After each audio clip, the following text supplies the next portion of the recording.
Get us started then. Wonderful. Good afternoon, everybody. This is Cindy Lopez from Achieving the Dream. I'm here with my colleagues Lori Flad and Jennifer Hill Kelly. And today's webinar is about the action plan / evaluation planning for your holistic student support action plan that you will be submitting in August to Achieving the Dream. This document is integrated with the requirements for project success. So it's one-stop packaging here for you. I'm going to now turn it over to my colleague, Lori Flad, to tell you a little bit about what holistic student support action planning entails. Thanks, Lori. Wonderful. Thank you, Cindy, very much. And thank you to everybody who took your time out on a Friday afternoon to spend a little time with us today. So I thought we would start with just a few technical reminders. So this is in a webinar format. So the participants, your camera and your mics are muted. I just want to let you know that we will stop during the presentation for questions. So if you do have a question, you can feel free to either use the chat box, which I think several of you have already used.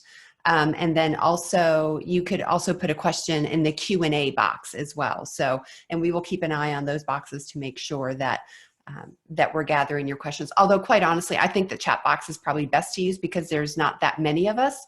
I think it's fine to use the chat box. Just if you're going to use the chat box, when you open up the chat, there's a little blue rectangle, and just make sure that it says either all attendees or all panelists and attendees. So that means that all of us will be able to see your questions. And then also, if you're having any trouble on your menu bar across the black menu bar across the bottom of your screen, there is controls for your audio settings.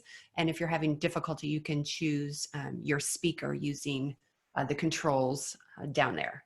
So does anybody have any questions about any of the technical issues before we go ahead and get started? Okay, well, if you do, just pop them in there and we'll try to address them. Okay, let's see if I can get this.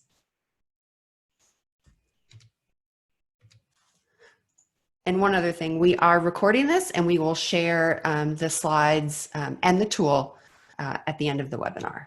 So let's start with a little bit of fun, because I know that it is Friday and sometimes work on a Friday afternoon, or even if it's lunchtime where you are, can feel a little bit like this on a Friday afternoon. So let's start with a little bit of fun. And so on this slide here, I want everybody to be able to introduce themselves. Now, I'm going to ask Jennifer, Jennifer, do you have the Annotate functionality at the top of your screen? Just wanted to do a quick check before I asked everybody. I do. Yes, okay. I do. So at the top of your screen, oh, there we go. At the top of your screen, you should have a View Options button. And if you click on that, you will see the Annotate option. And you can go ahead and add your name here using text. You can actually write it, like freestyle write it. You can add stickers or stamps. So I just want to give everybody a couple minutes to introduce themselves and say hello on our webinar this afternoon.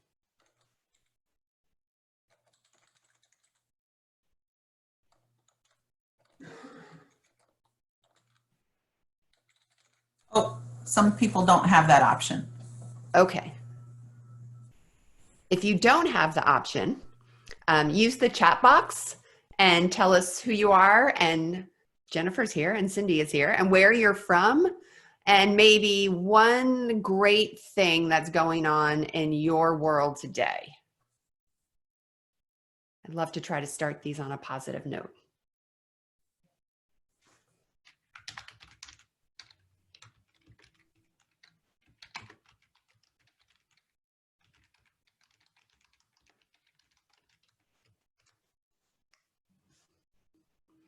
So feel free to use the chat box. Tell us something that is great that's going on with you today and where you're joining us from. Shar is thrilled to be wearing jeans every day. Virtual Kentucky Derby from Louisville, Sarah. That sounds quite interesting. I'd be interested to see how that turns out. Oh, yes. Hi, Sheridan. It is Friday.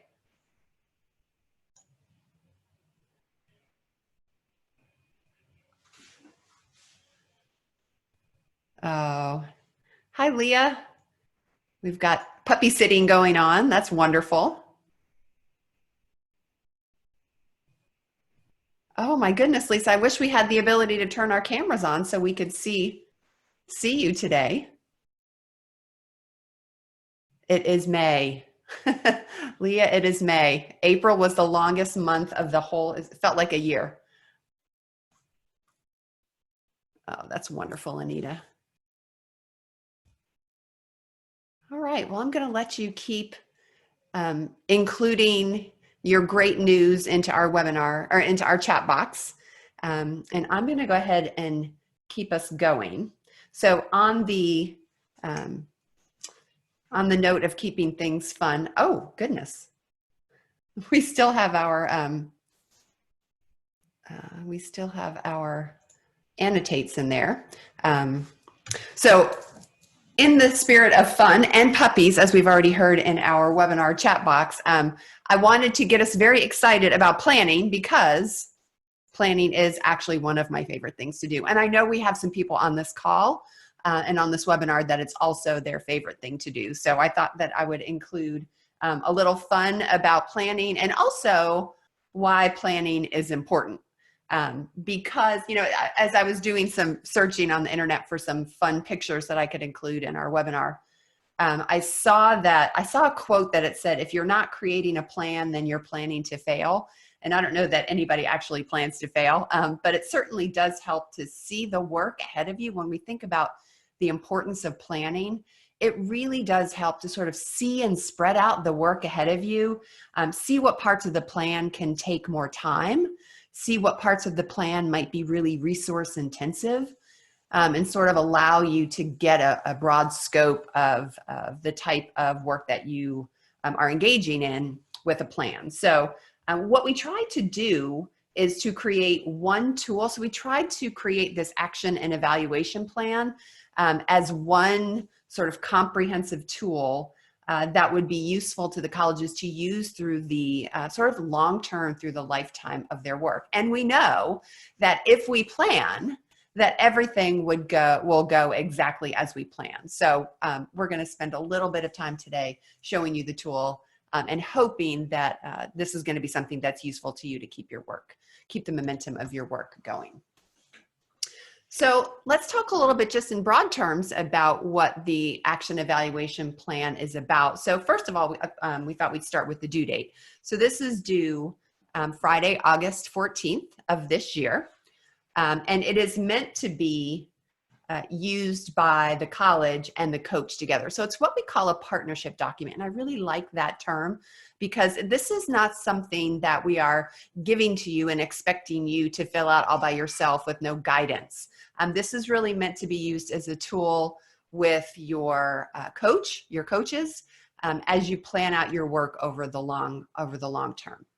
It's also meant to be a living document, which means that we want this, so you're not going to fill this out one time and be done.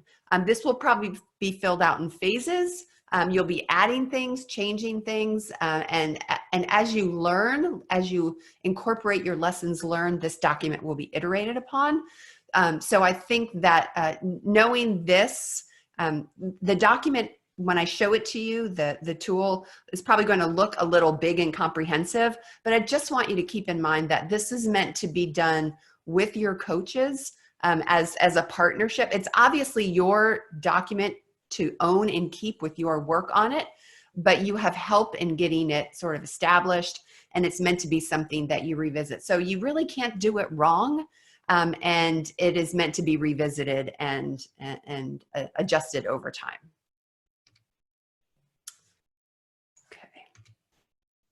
So the action and evaluation plan, I'm trying to keep this simple for a Friday, consists of two parts, an action plan and an evaluation plan. So the action plan, so what we did was we actually took two tools that we had, that we use in our HSS work. And we also took these tools, we combined them and then gathered input from other data coaches across ATD. So the action plan, what you're going to do with that is you're going to enter the goals that you've created, create new goals, and then work from those big strategic areas, those big goals, and then actually start to plan out your work into smaller pieces that you can then really get scheduled and be actionable with. So creating goals, strategic actions and key tasks, and really planning out that work over time, setting dates, and then also using the action plan to track progress as the work progresses and as you sort of keep that momentum going with your work. And then the evaluation planning piece is, so that part of the document is for you to select and document your KPIs, to plan for collection and use, and then also assign responsible parties and some of the logistics around the data collection at the institution. So when you take the action plan and the evaluation plan and you put them together, what you get is something that looks a little bit like this. And if you give me just 1 second, I'm going to go ahead and switch my screens and share the actual tool with you. So I'm going to take my PowerPoint off. I'm going to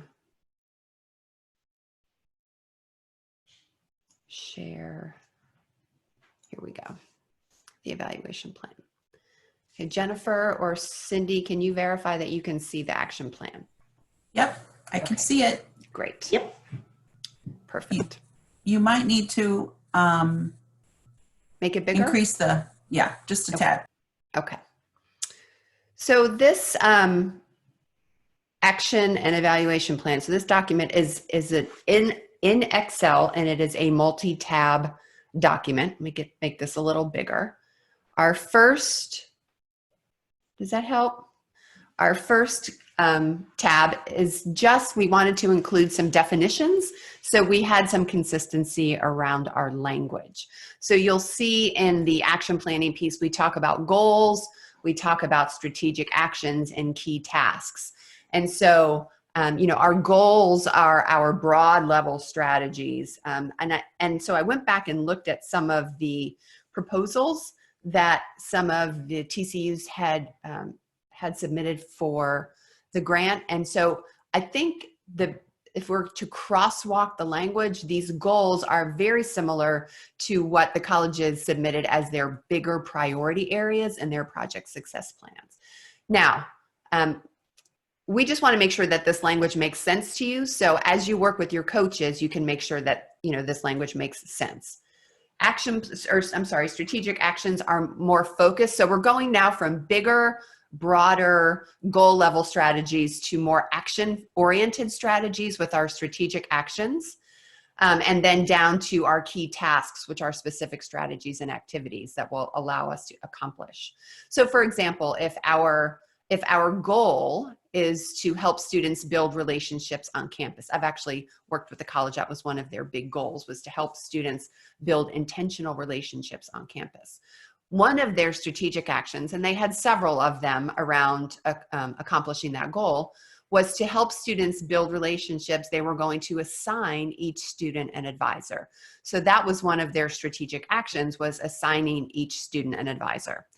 And then the college took, as they were planning, they took that strategic action of assigning each student an advisor and broke that down into key tasks that were going to help them make that assignment for all students. So for example, they might need to get a count of enrolled students, a count of the number of employed advisors, maybe a count of the number of students in particular programs. So you start to break that down into smaller key strategies or key tasks that you can then schedule and accomplish the goals. And then we also have a few definitions on the KPI plan. So defining what a KPI is, and then just a couple other of the columns that we have in the KPI plan. So who the lead person is, that's the person responsible. And then any additional materials when we ask, you know, are there any resources required by the college? That's any additional material that's going to help the college complete the activity. So and if there are any additional definitions that need to be added to here, I think we're going to learn a lot as we start to use this tool. We can certainly, you know, this is a learning experience for us too, and we want to make sure we're incorporating information into this tool so it serves the colleges the best. So the second tab is actually the action and evaluation plan. This is an overview. So it's got some directions. And so what we have is we've got a place for the college to sort of collect all of their information. So we've got a place for the college to put all of their goals that they have decided upon. We left space for 3 if you're only working on 2. If you need to add additional space for additional goals, that's absolutely you know, possible. We've got our column for our strategic actions. So we've left space for 8 strategic actions for each goal. That does not mean you have to have 8, however many you need to make sure that you're, to plan out to get your goal accomplished is fine. So we just made sure that you had plenty of space, but that doesn't mean that you have to have 8 of them. We left a column for associated KPIs. These KPIs, you will actually plan for these using the KPI plan tab at the bottom of the workbook. So in the directions, you'll see associated KPIs should be added after completing this KPI plan worksheet. So, but we left a space here for associated KPIs. And then also we have, so we really wanted this to be comprehensive. So we have space for the colleges to enter their baseline data and the year that they are benchmarking, and then their data for their 2 submission dates, for their August 2021 data and their February 2022 data. So to keep all of this information in one spot. Okay. So any other questions on our cover page so far? Okay, and if anything pops up, please feel free to use the chat box. So we have the, and as you fill in the goals, so we have a tab for you to then expand and dig deeper into each goal to plan out your strategic actions, the key tasks that go along with it, the due dates, who the lead will be. This is where the progress column is where you can actually chart the progress of the goal and keep track of it over time.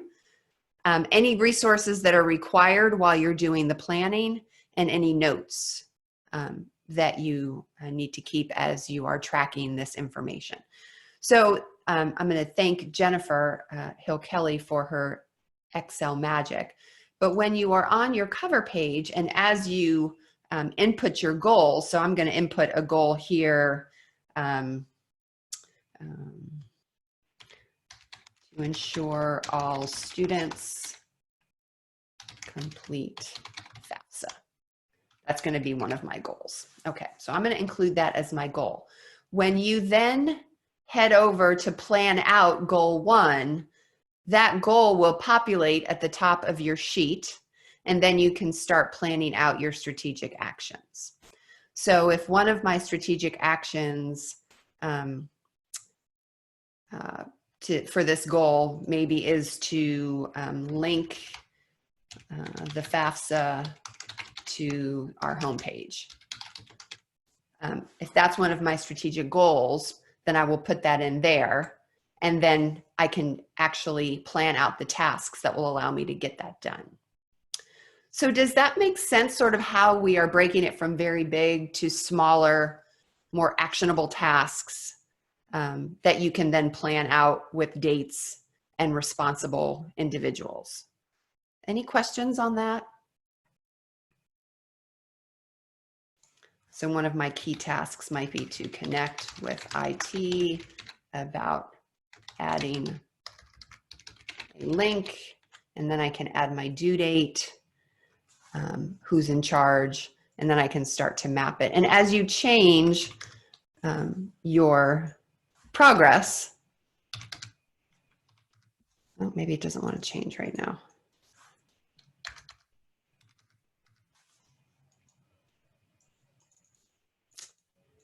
We'll have to double check that cell as we increase the percentage as you track towards completion. And so you can do this with all of your goals that you plan out. So if you add additional goals, we can add additional tabs at the bottom of your spreadsheet. And you will plan out your, to plan for your goals in that way. Any questions before I move into what the KPI plan looks like? Jennifer, Cindy, anything that you'd like to add? Nope, looks great. No, nothing to add yet. Okay. All right. So the last tab on the in the workbook is your Kpi Planning Worksheet. And this is for selecting and planning out your activity measures that you're going to use to actually complete your goals. So what we did was we included some different options for KPIs.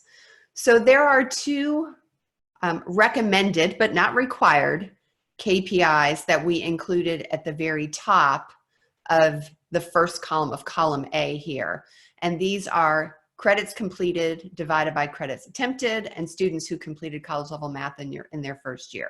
So those were two, if you remember when we all met during DREAM, those were two of the recommended KPIs that we talked about that would allow the colleges to benchmark across each other.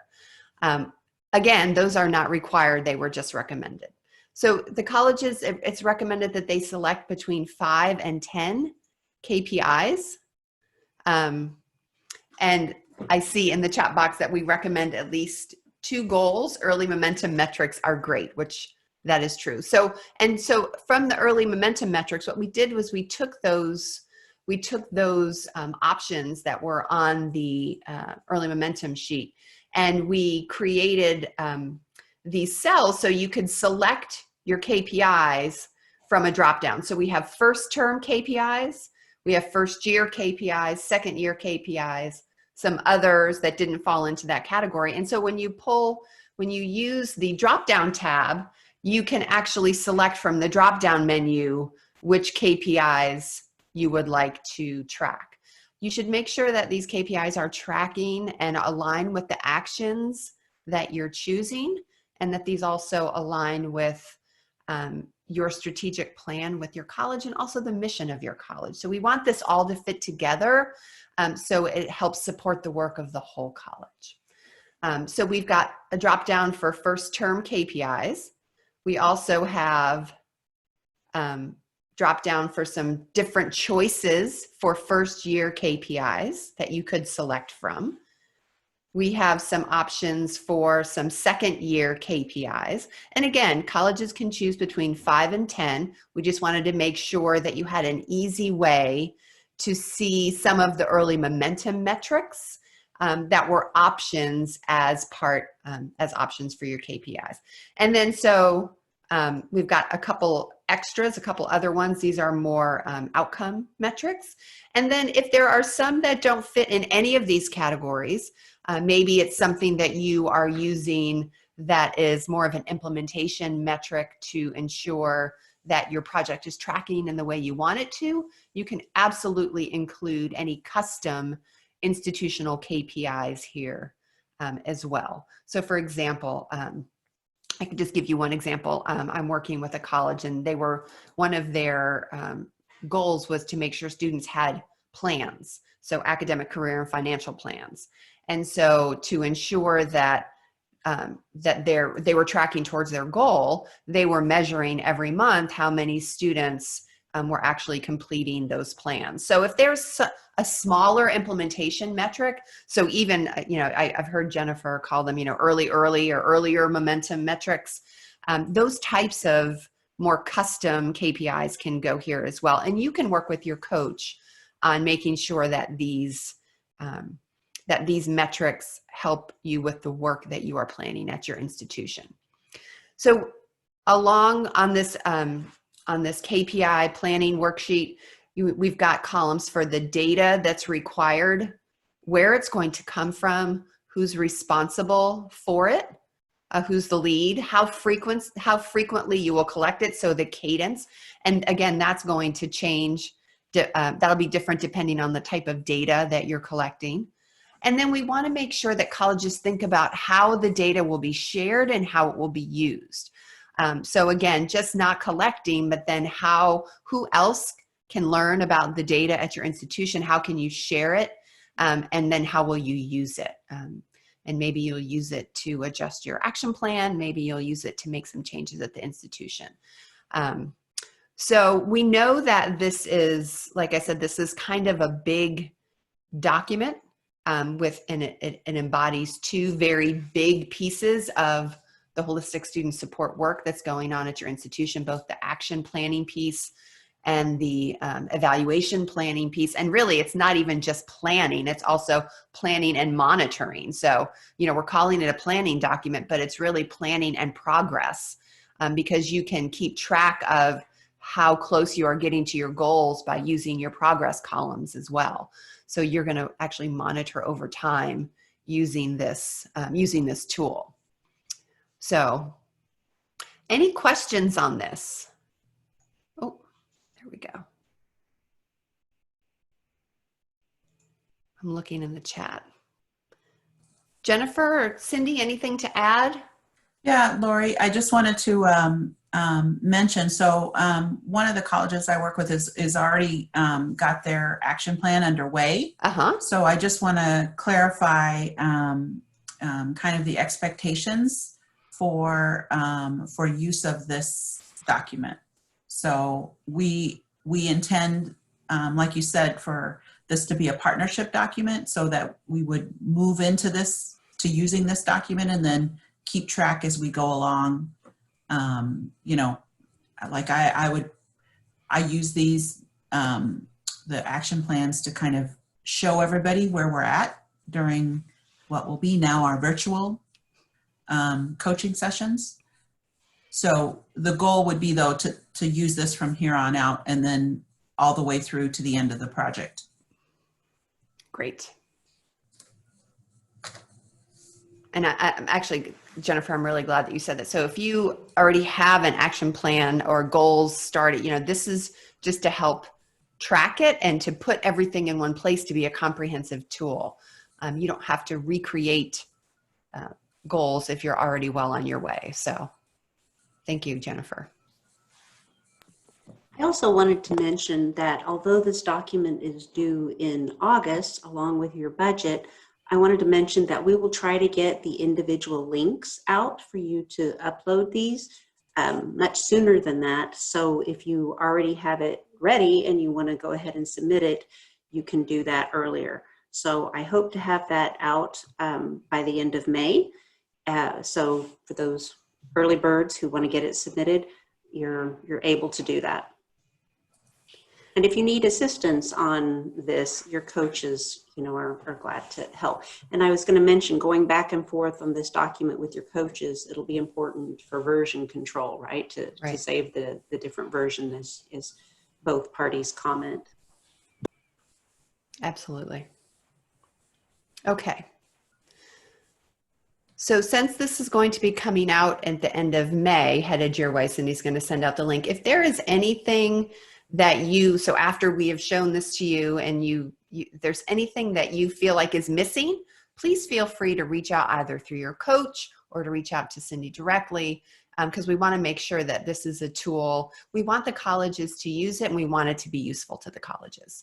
So we're happy to make any changes that will make this more useful. Okay, I'm going to go back to my PowerPoint.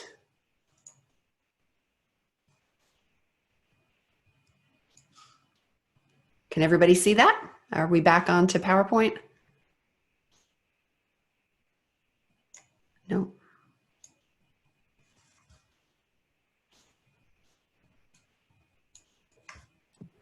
So as we're transitioning, I was going to mention that, we had a question about the link to upload these. So just like when you did your 2018 action plan at the end of the first year of project success, we sent each college an individualized link to upload your action plan. It'll be the same thing. So it will be sent to your key contact, whoever the key contact at your college is.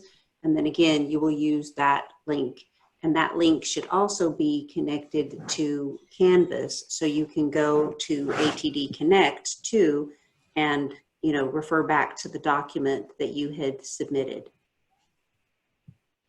Great. Okay, so can everybody see my screen again? Yes. Yep. Okay. Wonderful. Okay. So Cindy, I think we are to your deliverable, other important deliverable slide. So actually, a few other deliverables from August, we wanted to make sure we added them so everybody was aware what was coming, sort of the near term deadlines and deliverables. So the action and evaluation plan is due in August 14th. And then there's also the data dictionary, the accounting and narrative for the year 1 HSS budget, and then the proposal for year 2. Great. Yeah, I just wanted to mention that you would submit this action/evaluation plan at the same time that you would submit your budget for year 2, as well as the accounting for the budget that you submitted for year 1. So it's 2 documents really that you would be submitting, this one and the revised and your budget document, which is also an Excel template. You have the option to create your narrative for the budget within the document, or if you prefer, you can attach a document in Word if you prefer to write it out rather than include it in the notes section there. So I wanted to refer you back to the contracts for the subgrant. Appendix A gives you the timeline as well as the guidelines for subgrant reporting. So once you include what you spent, the budget template calculates for you the remaining amount for you to carry over. Some of you may remember this. There's, again, space for the narrative about spending for year 1 and how you plan to spend it in year 2, which again can be done in the document or as in a separate attachment. You'll want to mention how you spent the funds that you spent. You want to connect that to the work, directly to the work that you're doing, to your goals. What it achieved. You want to mention what wasn't spent and why you weren't able to meet those goals, if that's the case, and attach any important consultant contracts, any scope of works that in contracts for any big contracts that you conducted under the subgrant or with funding from the subgrant. And then for year 2, again, you want to include how you plan to use the funds for year 2 and any remaining funds from year 1 to meet your goals. So I think the important thing is always linking the spending of the funds to your student success goals, both in how you spent it as well as what you plan for future spending. Any questions on submitting those 2 documents together or the process?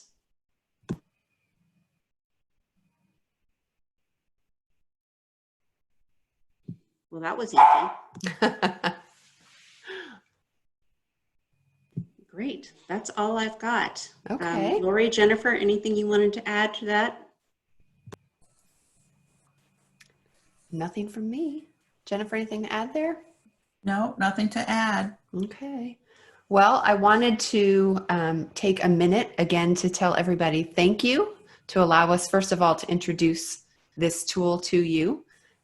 We appreciate your attention, welcome any feedback, and we hope that the rest of this day and this weekend is safe, everybody stays healthy and well, and you enjoy your afternoon.